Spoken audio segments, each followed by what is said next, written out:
My name is Diane Janes, and I am with Thompson Rivers University. And I've been an AMTEC member for many years since I was a graduate student. Hi, everyone. My name is Cindy Ives. I am a professor of distance education at Athabasca University.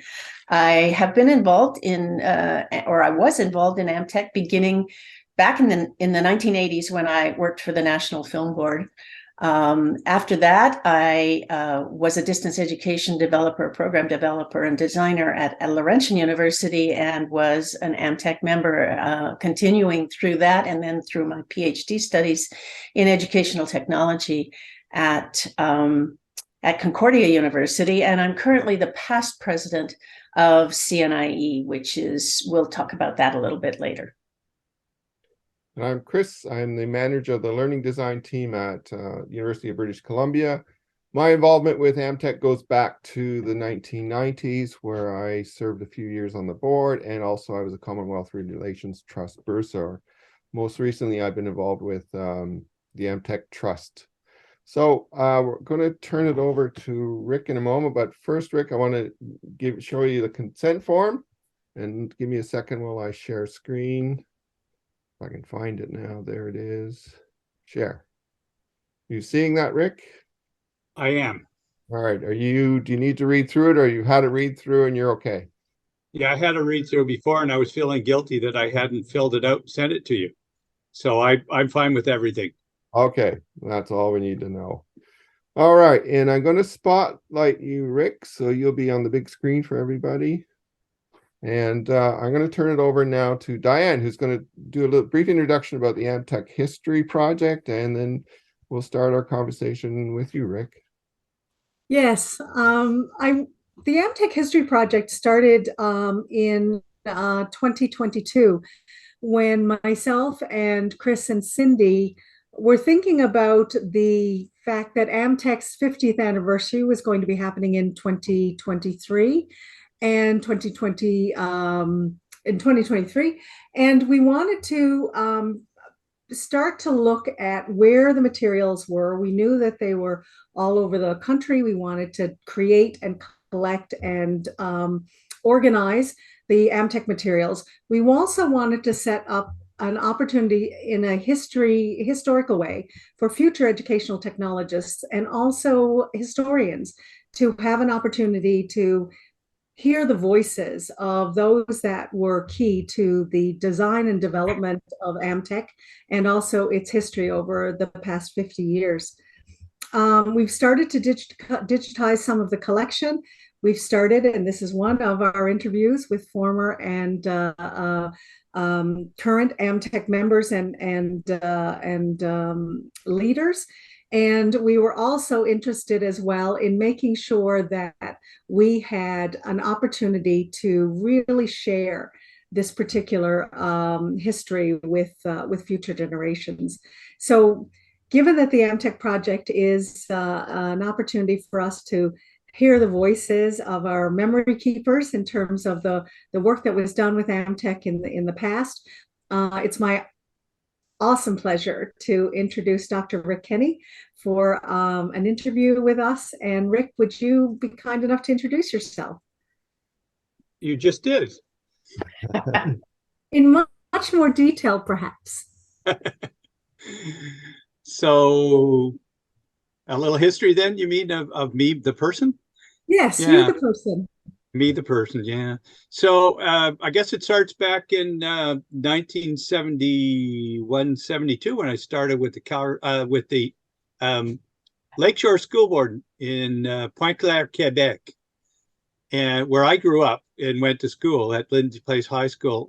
So I had been into a little bit of photography, meaning my parents bought me a camera for my 21st birthday and started learning how to develop and that sort of stuff. And the school board had a media services department of some sort. I can't even remember now who it was. Maybe Cindy knows, or Maureen would have known who it was who ran it. But I kind of got to know him and very much was interested in the use of, advanced media like 16 millimeter film and slides in my teaching. And So, that was sort of a start, but then I decided to travel and resigned that position and went around the world actually for a couple of years, taught in Australia and so on.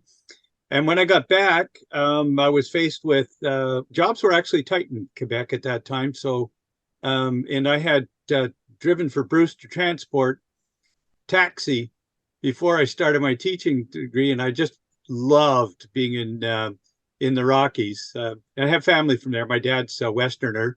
My mom's from Nova Scotia, though, Diane. Excellent. There you go. So all this to say that I started getting interested in graduate work in ed tech, and I did apply to Concordia. But of course, they had the nerve to insist on me taking a qualifying year before they'd accept me fully in the program.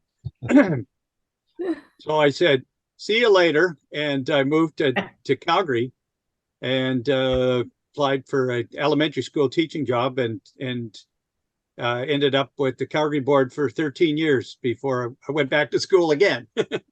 So within the year, because I wanted to do grad studies, I discovered the media program, media and technology program at Calgary, headed by the, maybe he wasn't heading it at the time, but he was the principal guy, Bill Wynn. Yes. Dr. Bill Wynn. And so I signed up for that and started doing that program. And that's where I discovered or was introduced to this whole American idea of instructional design that you were discussing with Rick Swear in his write-up. I didn't know anything about that. I thought I was going to study media. So I got introduced to that with him. And also there was a group whose names are slipping my mind. By the way, I'm coming up to my 10th year retired. I haven't cracked a journal since, so I'm totally out to date and out to lunch now. So I got into computer ed, a couple of courses as well, programming on a DEC 10. Oh, wow. So a job came up with the Calgary School Board's Media Services Department as an instructional designer. And I applied and got it. So that's where I think the AMTEC, well, I know that the AMTEC thing started because I was immediately reporting to Bill Hansen. I don't know if any of you remember Bill. I do. Nobody else. So Bill was a director. I want to say that he was a president of AMTEC, but I sorry, I didn't look back to see if that was the case, but I'm pretty sure he was in some way or another involved in governance. I can check and see. Yeah, but that in any case, I know he was involved with AMTEC.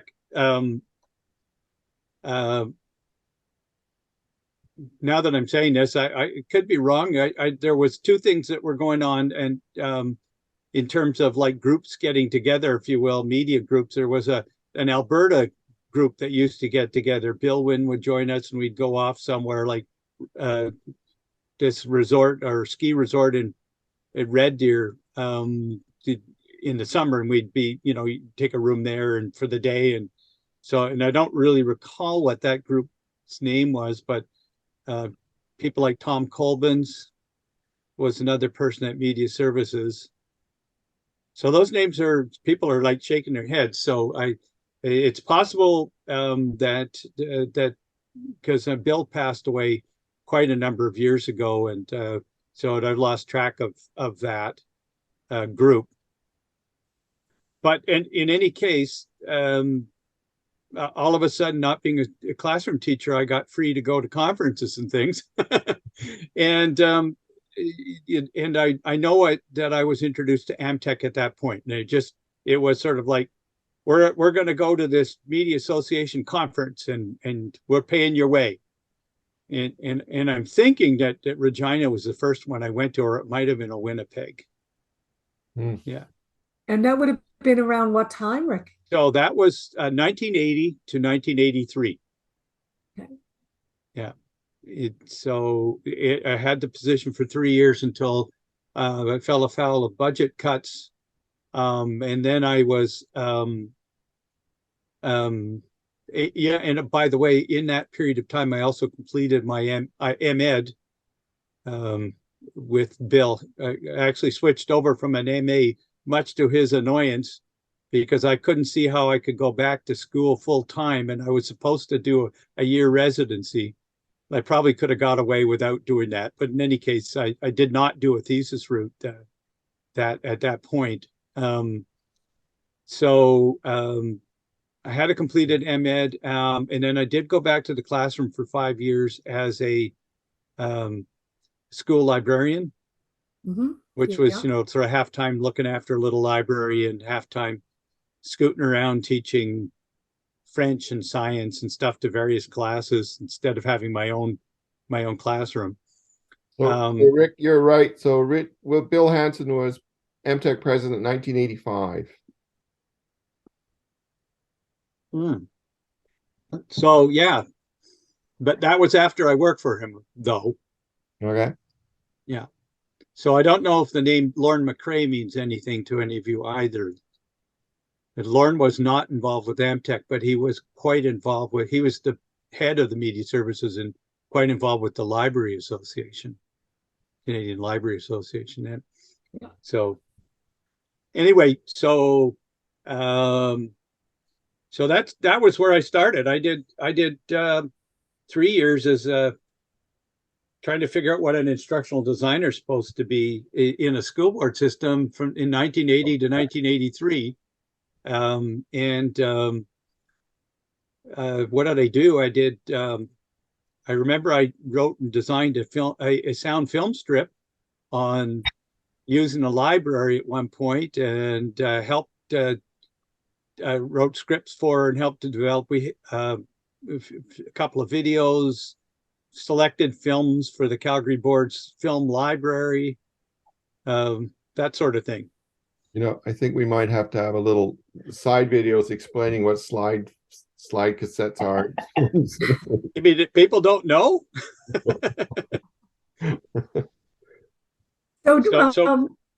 Sorry, I was going to say, did that lead into your doctoral work then? That time frame? The conference itself, possibly. I mean, I certainly went. I think probably the doctoral studies more came from studying with Bill. And I think I did a couple of more courses with him as what do you call it when you just attend on an occasional basis? Outside student. I wasn't a non-program student. Non-program, and, yes. And he was encouraging me to do my doctorate.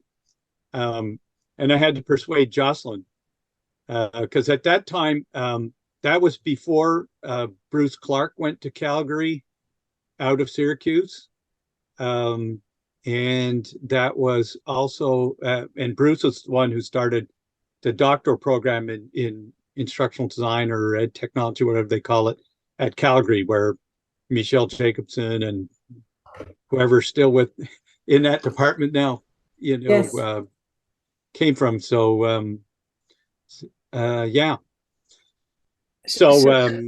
Yeah. So that's where you did your PhD was at the University of Calgary. No. Oh. No, because the program didn't exist. As far as I know, the only doctoral program so we're talking 1988 when I started that. I talked Jocelyn into selling the house, 2 young children, 1.5 and 2.5 years old, driving across Canada in our Plymouth Voyager and going to Syracuse, New York. So I just applied to the one program. Yeah. Looking at that, it was close to the Canadian border, and Jocelyn, my wife, is francophone. A lot of family in Quebec, so she was able to go up and visit and this sort of stuff. So it was sort of a flyer. Let's see, because I had the M.Ed and I was figuring, well, I didn't have a thesis. I don't know if I'm going to get into a doctoral program, but they did accept me. I think I was supposed to do a research project before I could do my doctorate thesis. So yeah, in 1980, they did accept me in 88, and I did go. We drove across actually, and ensconced ourselves for 4 years, 88 to 92. I should mention one connection with because I stayed connected with AMTEC, and I think I don't know if I went to AMTEC conferences during those 4 years, but I know I published for CJEC because I was looking at them and I have at least one article, and I think actually we might have written a couple articles for CJEC out of grad school in Syracuse, but I was looking at whether I could even afford to do this. And I was at a conference, and I want to say it was Regina, but it might have been Saskatoon. So that would have been 86, maybe 87. And I met a grad student by the name of Rob Pearson, who was at Syracuse doing his doctorate. So now Rob actually ended up back in Toronto. I know he did some consulting stuff and so on, and I lost track of him. So I don't know where he went, but you're all looking like, who? Yeah, I don't think I ever crossed paths with Rob. No. Don't know the name. No, but clearly he was an influence, and you ended up at Syracuse. Yeah, we got talking money, and it was like, I don't know how I'm going to, like pay for this. And he said, well, you get these grad assistantships and then they give you free tuition. And that's essentially what I ended up doing. Good.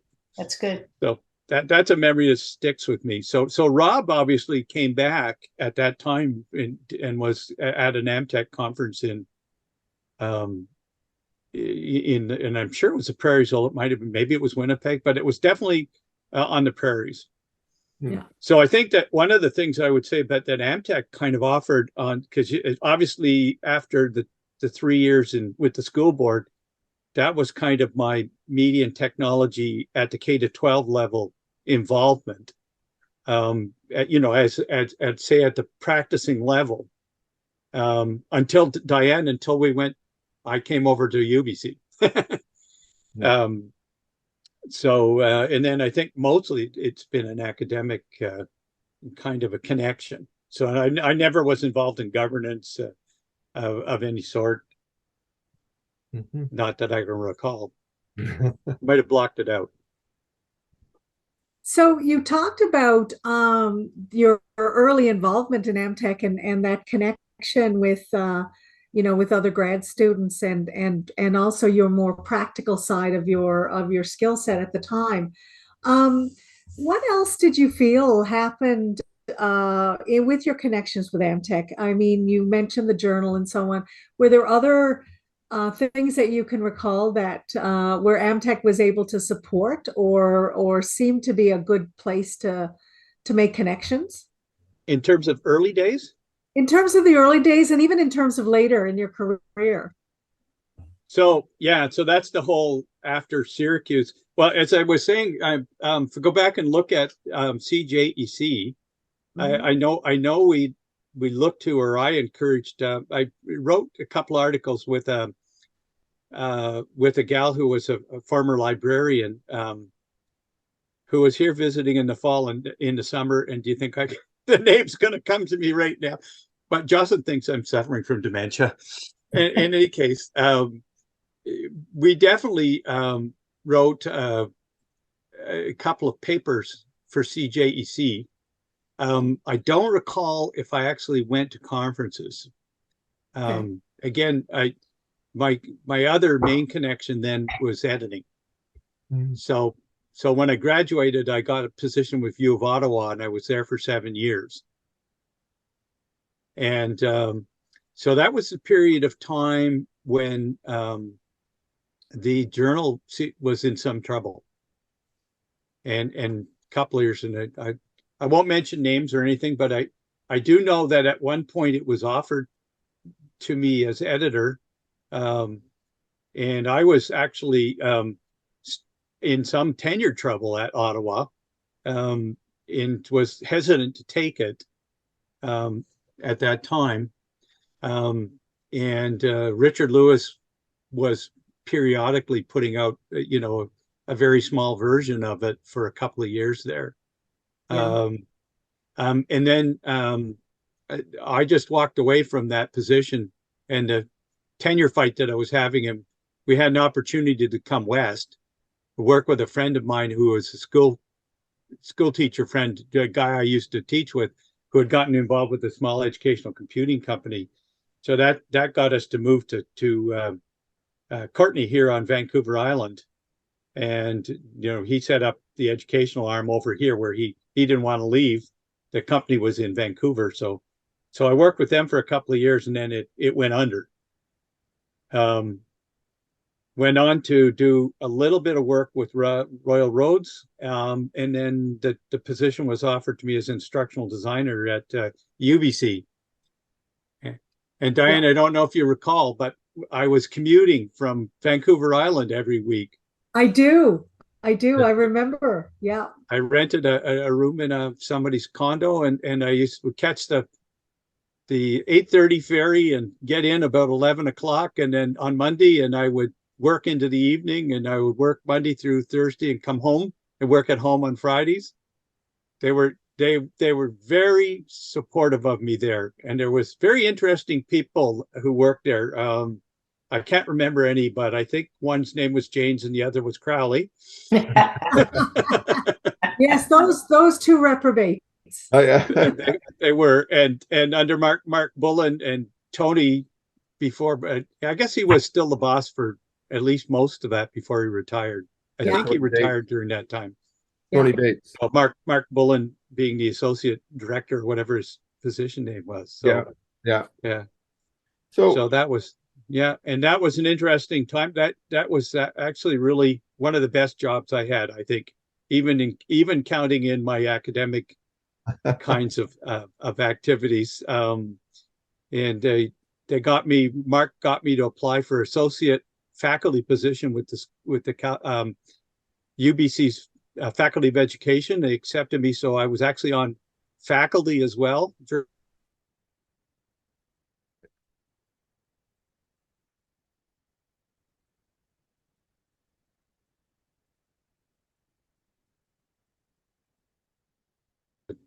Did that really neat virtual reality project with Hamish Kimmins, who was a forestry professor, and someone else had started that, and I just worked with them to finish it. That was a lot of fun. Were you involved with that, Chris? Yeah, we did the video productions out in Spirit Park. Yeah, Hamish Kimmins, he's on one of the island, Damon Island or something. Yeah, I'm sure. That doesn't surprise me. Yeah. So so that, I would say, was my other practical involvement in technology of a field or instructional design. Then was being an instructional designer with the University of British Columbia for nearly 3 years, until Athabasca had the misfortune to hire me as a faculty member. But while I was there, so again, I wasn't on the board or anything, but I know we were going to AMTEC regularly. And in fact, actually, I was going to AMTEC conferences regularly from Athabasca too. So I was looking back I had to go looking for my CV to remember what I used to do. And I noticed that various people, we did papers most years at the AMTEC conferences, certainly in St. John, for instance. Remembered that. And Banff, I was at the joint CADE AMTEC conference in Banff when the two groups were merging. Yeah. So, but I think the main thing that I felt like I contributed to AMTEC, other than being, I think, a reasonably active participant, was editing the journal. And I know when Rick and so on talked about it, he talked about the earlier days with his editing and Mary's editing and so on. But after it got in some trouble, Diane, you probably remember, I think someone actually kind of begged me to take it on. And so we took it over, and I say we because I got a hold of Mary Kennedy and said, "You got to help me with this, right?" And she agreed to be associate editor. And Diane, you took on the book editorship. I did, yeah. Yeah, and we used somebody out of Vancouver to do the production. Yeah. Yeah. And so I know I did that journal for at least 4 years until I let Rory McGreal talk me out of editing it because I was supposedly now involved with DisDed. But I found these. Oh, wow. Yeah. Yes. And that's the first issue. So what we did at that time was I did a survey of the membership talking about, should we change the name of it? And if so, what it should be and so on. And there was quite a bit of discussion. And we agreed to change it to Canadian Journal of Learning and Technology, which it's still going, is it? Still is, It is. yes. It is. Okay. Yeah. I kind of, Marty Yeah. Cleveland is the editor now. Marty? that's interesting. So it did come back to Athabasca in the end. Yeah. It did. Yeah, so I did it for about four years or maybe more. And then Michelle agreed to take it over. Yeah. And she did it for a few years. And then I'm trying to think that maybe before I retired, someone else did take it from Michelle. But I don't remember. So, but the journal, we made the journal Would that be bilingual Heather to Canoe? start off with. Yeah. Right. We gave it a bilingual name, although up until that point, there was the occasional article in French, but not necessarily. I think it's probably still the case now. The Quebec crew does their own thing, and it's hard to get them to pay attention to journals coming out of the English side. But I looked at these, and Winter 2002, volume 28 was the first one.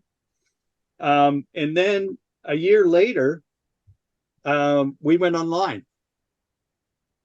So we did that. We got that online to start.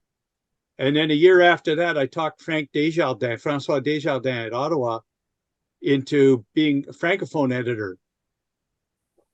And he was, at least while I was, and I think for a while with Michelle, he was francophone editor. And I think we really did get some. It's interesting that his first one, we had an editorial, but no French articles, but we did get some after that. Mm-hmm.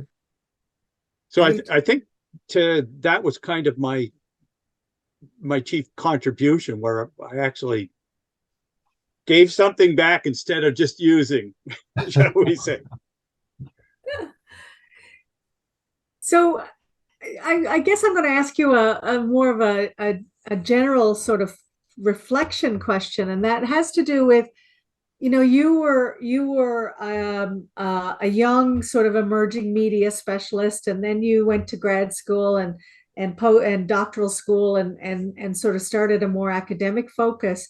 But what do you think was the impact of AMTEC specifically on educational technology in Canada in the time that you were engaged? So from the early 70s to the 2000s. What do you think was probably its biggest impact, or one of the bigger impacts? I'm not sure that I saw. Trying to think back to see if I'm saying this right. When in terms of impact on practice, in at least, so my expertise being in K-12 education, actually until I came to work at UBC. Uh-huh. And that's when I started. I had done coursework in DisDed, but hadn't done any practical work or teaching until I came to UBC for the year and a half. And then Athabasca, went to work for Athabasca. And of course, at that time, everything was coming together, right, with online and so on. It wasn't just, I think my doctorate was using video, what do you call the big discs? Oh, video discs? Video disc. I used video discs in my dissertation on nursing and with instructional techniques. But in my years was from 1980 to 88 with the Calgary Board before I went back to school. I think the impact there might have been just people like me who are coming in, having gone to grad school or whatever, and trying the stuff we were learning, on whatever we were doing, and I'm pretty sure, but I don't remember very clearly, that we would have maybe have done presentations on it and so on at AMTEC in those days, but I'm not clearly remembering if I actually, like when we did that film, Right. Film strip, the sound film strip, did we present that or anything? But I would say that what I remember of the classroom for the 3 years after I left media services, the big thing was computer ed. And we were all, the librarians became the computer people as well often. And we had the Apple IIes in the classroom, and we were, getting programs in that the kids could do and that sort of thing. And that kind of was the big thrust. And I don't remember that being a big focus of AMTEC's at that time, but maybe it was happening and I don't recall. But there were other associations that were kind of pure computer ed or computers in the classroom associations that were popping up too. But on the other hand, I felt that AMTEC the whole way along was a place where it was kind of like a meeting room, if you will, a place to meet. You go to the conferences and touch base with Rick Swear and, or not so much the crew at Concordia. In fact, I don't think I met any of them until we did a visit from Syracuse. But I met a lot of people, as a grad student too, when I came back up. So I saw it as a place where it provided, from an academic point of view, it provided a couple of places for us to present and publish. And so for me, the journal and the conferences were pretty important that way, especially as a starting out academic. And you did meet a lot of people. So I think Canadian academics in the area were using it as a way to get to know each other. Because then you'd go down to AECT, and Bob Bernard's description of it was pretty accurate. It was a pretty big monster kind of a thing. An AERA, he was mentioning he became an AERA guy when those conferences had 10,000 people, registrants, like they were crazy big. Mm-hmm. But the other thing is that I remember, for instance, that as a grad student, I was encouraged. Syracuse was really big with AECT, so I was encouraged to go to those conferences. But I would go to those conferences and I would meet Canadian academics there. And I even remember having a few Canadian dinners, or lunches or whatever. And I certainly, I remember having lunch with Rick a couple of times, and with Bruce Clark, he would go to those, and others. Might have met Dennis Holenka there. Yeah. And Randy Garrison actually went to one of those AECT conferences too, but just once, because he was a dis-dead guy. Just as a side on that, Randy was my tennis buddy of mine in Calgary before either of us got into the academic stuff. So Rick, Maureen Barron really articulated the importance of AMTEC for networking, and you've just given another set of examples about how the organization pulled together people with not just similar interests and not just Canadians, but who inspired and moved each other forward, kind of, because the AMTEC combined practitioners with researchers, right? Yeah. In the classroom, certainly. Teachers and industry people to some extent with academics. And that was actually quite different from, for example, CADE, which was strictly academic distance education. It's almost strictly. And as a member of both, I remember the kind of cultural differences between the two. Yeah. organizations. And then Rick Schwer talked about how there were some obstacles to the two organizations, speaking common language before CNIE was formed. Yeah. But that no, I think that's right. thing. Yeah, definitely more of a K-12. As well as I think, and maybe the academics who got involved with it were former K-12ers like myself. I'm not sure about. I just kind of a vague idea of that.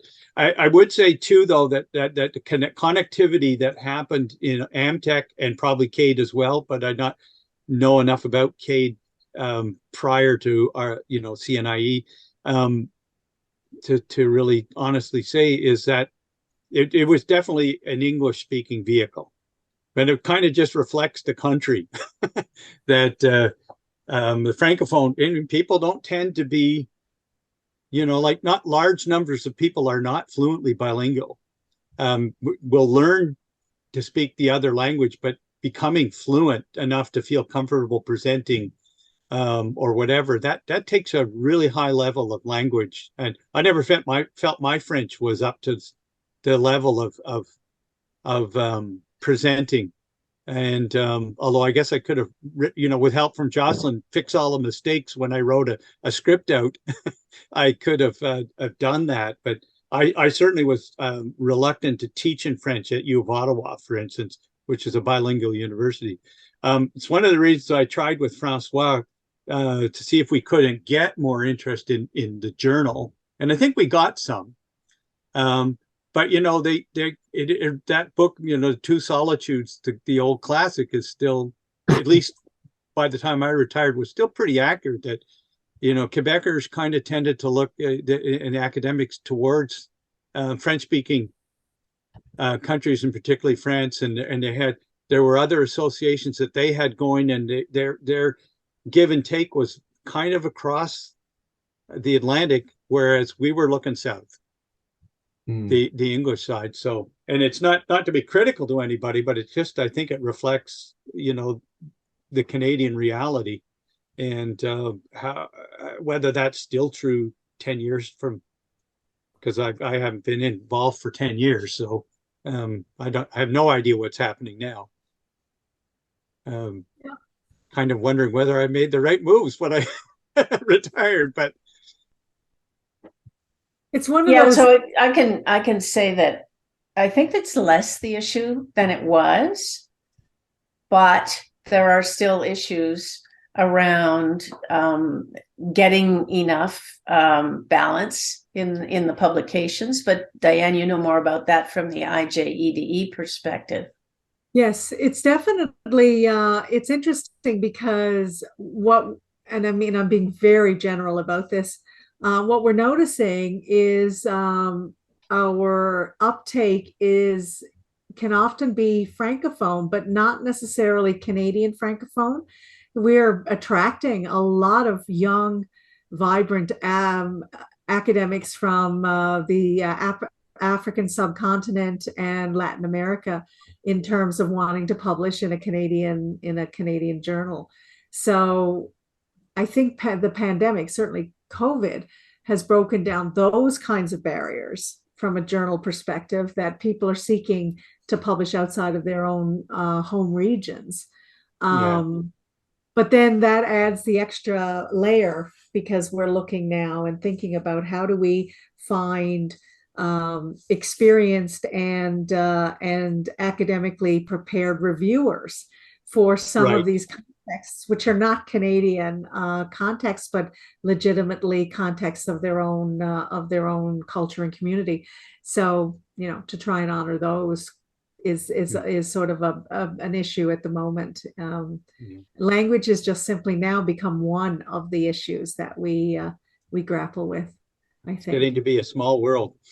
A very interesting one, because some of the writing that's coming out of some of the other parts of the world that before would have been perhaps less visible in a Canadian journal is starting to take precedence, and it's really interesting, some of the things that they're doing. Yeah. I noticed that much more at Athabasca when I started doing some work on mobile learning.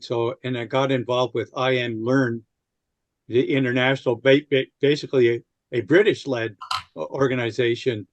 And as an academic getting close to retirement, I kind of like the travel aspects of it too. Jocelyn and I would go and I ended up doing work with as a nursing prof and nursing faculty member and so on. We did some work with nursing students, so mobile learning and nursing education, and so we co-author and go to different places in the world. But one of the big areas or the big countries for mobile learning early on was South Africa. Yeah. And it was all about the fact that the whole mobile revolution allowed third world teachers, academics, even just people to sort of leapfrog technology a bit. And all of a sudden they could get their hands on cell phones. And then they started using those cell phones in a whole different way than we would have anticipated, right? In terms of being able to go out to small places that didn't have a lot of technology and the like. But I also felt like when we went online, that was the beginning, about the time whenever other journals were going online, and it just I can't even remember if we dropped the print journal before I turned it over to Michelle or not. CJLT does not have a print journal anymore, does it? No. It probably hasn't for quite a while. No, neither CJLT or IJEDE, which is the old Canadian Journal of Distance Ed. Right. That is, neither one of them do print anymore. And probably haven't done print, I'd say, for close to 10 years, I'm thinking. So you may have been around the time that it dropped. Yeah. I'm wondering, I'm thinking maybe even before, but I don't recall right off the top of my head. But that meant that instead of having to find a print copy in a library or pay for an association membership or whatever, you could log on. And we insisted on going with CJLT, that it was open access. And I know Terry did the same thing with Erodal. And some of the other journals didn't, and they lost the traffic to us. And all of a sudden, we had huge numbers of people looking at downloading and so on. But I think it also led to a lot more applications from elsewhere. So that's kind of an aside there. So well, that's a sort of Athabasca University context, because as an open university, virtually everything we were doing as we were going online was to do it as openly as possible. And that's still part of the challenge and I guess the excitement around being at this place.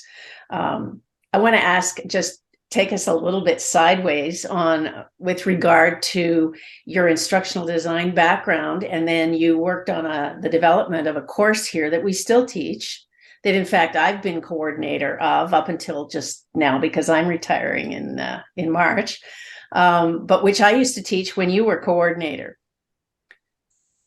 I did. Did I design courses? I'm trying to remember. You designed a course with Susan Moisey, a kind of advanced instructional design course. Right. It was 619 was the number. And starting in 2009, I taught that course when I first came to Athabasca. You fixed it, didn't you? Well, what I have done to it is turn it into a much more open course using all open educational resources, except for the textbook. There's still a textbook, but all the other resources are open. And the students who take it are only the ones who are in the instructional design sort of stream. But it's a very popular course, and it pushes their limits. And what's strong about it still is this bringing together of the practice of instructional design and the theory, and then giving them opportunities to decide how they're going to stretch themselves in it. It's a really excellent course, and you wrote it along with Susan. And I don't think Susan's involvement was more than it has that section on accessibility for disabled learners in it that has become, of course, a requirement in virtually every course now, right? That it's accessible and it's open. Well, I'm actually literally going to have been retired for 10 years this coming May. Yeah. And although I did go a year early because they were doing buyouts at the time. They were. And I had announced that I was going half-time for my last year leading up to, to 65.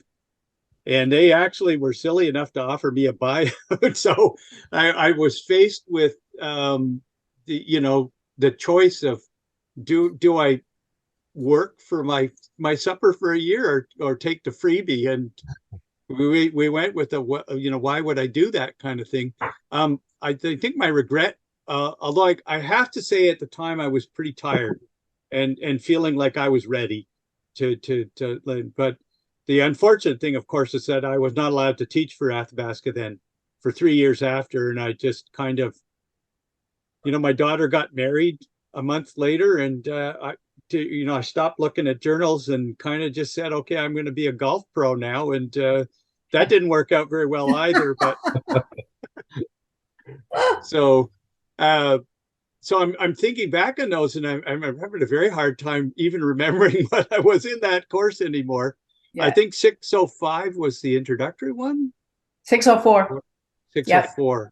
Yeah. Yeah. And I remember that you had Mary Kennedy write a evaluation one, 617. Yes, and she also still teaches 603, which is the learning theories course. Yeah. Mary's still teaching for you? Yeah. Yeah. Good for her. I mean, here's another piece of the AMTEC connection in a way. I mean, these are academics from across the country who teach in our distance education program at Athabasca, partly by virtue of the networks that were created, and those networks that were created through AMTEC, through CNIE, through CADE, and so on. And those things still continue through the new organization, the CNIE, which is not new anymore because it was created in 2007. Yeah, no, I was definitely a member for however many years. It was 2013 that I retired, so for 6 years. Yeah. Well, it's certainly what I found. I mean, I tended to move from one end of the country to the other and back again and then back again. And it was one of the ways that you could always stay connected to anyone you'd worked with or anyone you'd met. It was just simply by going to one of the conferences. And it's interesting because I had colleagues over the years sort of say, you should put your money together and go to this international conference or go over to this, European conference. And I would think, no, once a year I get to sort of sit with the people that I worked with, that I know, and get to meet the new ones that have entered the field in various parts of the country that I would not have gotten to see.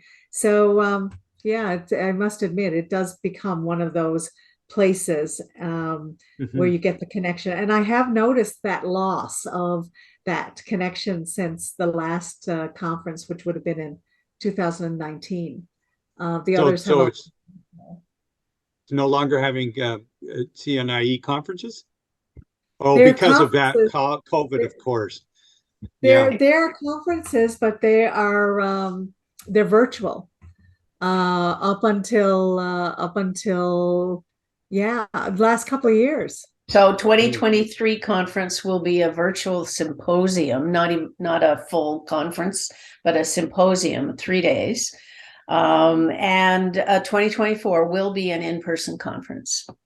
Yeah, it'll be the first one since 2019. Yeah. I think we certainly feel the lack. Yeah. I honestly think the in-person conferences are important. You talk about networking, and if someone's criticizing someone who's likes to watch the dollars more than anything about the networking, but I was thinking about that, the times that you give your papers and so on, but you talk to people in the halls, you sit down for lunch. It's just, you get to know other people in your field as people.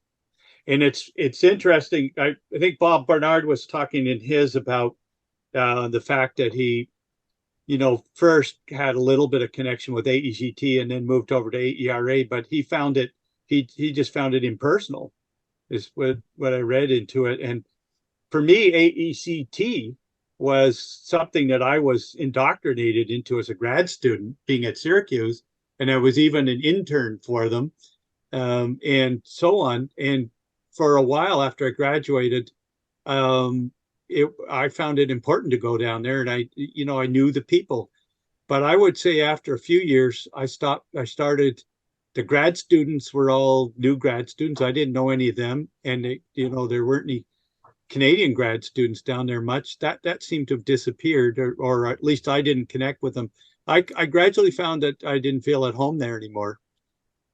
But I did keep going to the AMTEC conferences, and or CNIE, or got involved with them. And so that's interesting too, that sort of comment, because I think that there's, when you study in the States, you kind of lose complete track of what's happening in Canada just the minute you drive across the border. And it's just like all of a sudden it's occasionally, oh yeah, well, they're doing something up in Canada, or I think they had an election and such was elected, or there was a big storm in Ottawa. That's what you hear. And at Syracuse, 100 miles from the border, we had to go looking for Canadian news. We used to listen to Sunday morning on CBC or through PBS, I think, just to keep track as grad students. So, yeah,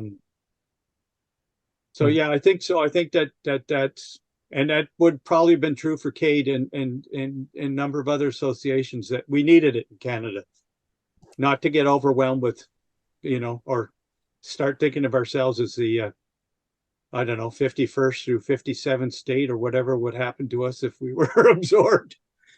Yeah. Yeah. So we're coming up on the hour, maybe a little bit past, and I've been sort of going through the checklist. It seems like we've covered most of the points. I don't see anything we missed. Diane or Cindy or Rick, do you want to add something that we haven't touched on? Because I have a mystery question before we leave. Let me just say, quick. I'm really thrilled to be able to have this conversation with you again, Rick. It's wonderful to catch up in this way, and also to learn more about your AMTEC connection, which I wouldn't have known about when we were connected, at Athabasca before that, outside of the CJLT things, because I did publish a couple of times there. Anyway, I don't have any other questions, Chris, so take it away, Diane.